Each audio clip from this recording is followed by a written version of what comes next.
Developing tonight, tensions rise between suspended Hillsborough State Attorney Andrew Warren and Governor DeSantis. Their fight is now headed to federal court. Andrew Warren is now suing DeSantis, accusing him of breaking the law when the governor suspended Warren earlier this month. Warren says the governor is retaliating against him and violating his right to free speech after Warren's been a vocal critic of several of the governor's policies. The governor is saying things about the job I did or didn't do. That's not what this is about. This is about what I said, not about the job that I did as state attorney. In a statement, the governor said, quote, "It's not surprising Warren, who was suspended for refusing to follow the law, would file a legally baseless lawsuit challenging his suspension. It is unclear when a judge will hear the case."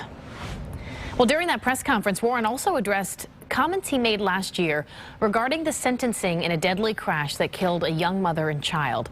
In a newly released voicemail, Warren told the teenage defendant's attorney that the 24-year sentence was excessively harsh. As Fox 13's Haley Hines uncovered, the attorney is using this as part of a push to get the sentence reduced. Cameron Herrin, who was 18 at the time of the crash, was allegedly street racing when he hit and killed Jessica Risinger-Robinault and her daughter Lilia. Now in prison, his attorney hopes that Warren's comments will be the key to getting him out sooner.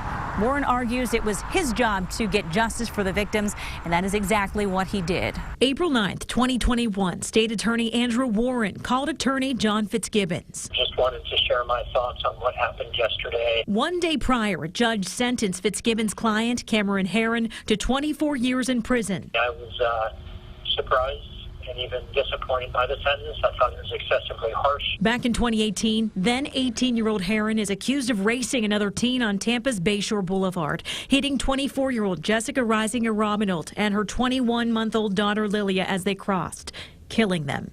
John Barano, the other driver who was 17 at the time, cut a deal with prosecutors and was sentenced to 6 years in prison. A judge handed Herrin total 24 years Florida State Prison based on his track record of excessive speeding. Tuesday, Fitzgibbons filed a motion to reduce or modify now 22-year-old Herrin's sentence based on Warren's words. The motion states Warren had definite views which were never communicated to the court. When Fitzgibbons called back, he says Warren called it a terrible sentencing, crazy, egregiously high, and thought a 10 to 12-year sentence would have been appropriate. But Warren declined to join efforts to reduce Herrin's sentence. It's no secret that I was surprised by the judge's sentence because he went above the statutory guidelines. Wednesday, Warren briefly addressed his comments. My job as state attorney was to hold the defendants accountable, to fight for the victim's family, and to deliver the justice that Jessica and Lilia deserved, and that's exactly what we did. Herrin's attorney is now asking the court to give Warren's comments very serious consideration and drop the sentence to 10 years. You've shown zero remorse. At the time of sentencing, Jessica and Lilia's family reminded the judge of their lifetime sentence, one that can never be reduced. The truth behind this is that you are privileged. You killed a mother and a daughter. You did.